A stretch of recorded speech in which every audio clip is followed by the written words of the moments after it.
আবারও সঙ্গীতাঙ্গনে নক্ষত্র পতন। না ফেরার দেশে পাড়ি জমালেন আমি বাংলায় গান গায়ের স্রষ্টা প্রখ্যাত গীতিকার, সুরকার ও সঙ্গীতশিল্পী প্রতুল মুখোপাধ্যায়। শনিবার সকালে মৃত্যু হয় বর্ষিয়ান এই শিল্পীর। কলকাতার এসএসকেএম হাসপাতালে চিকিৎসাধীন অবস্থায় তার মৃত্যু হয়। মৃত্যুকালে তার বয়স হয়েছিল ৮৩ বছর। ১৯৪২ সালের ২৫শে জুন অবিভক্ত বাংলার বরিশালে জন্মগ্রহণ করেন প্রতুল মুখোপাধ্যায়। ১৯৪৭ সালে দেশভাগের সময় সপরিবারে পাড়ি জমান ভারতে। ছোটবেলা থেকেই নিজের লেখা গানে সুর দিতেন।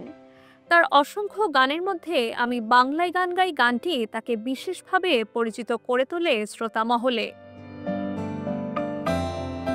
তার উল্লেখযোগ্য গানের অ্যালবামের মধ্যে রয়েছে পাথরে পাথরে নাচে আগুন, যেতে হবে, ওঠো হে, স্বপ্নের ফেরিওয়ালা, তোমাকে দেখেছিলাম, স্বপনপুরে, অনেক নতুন বন্ধু হোক, হজবরল, আধার নামে ইত্যাদি।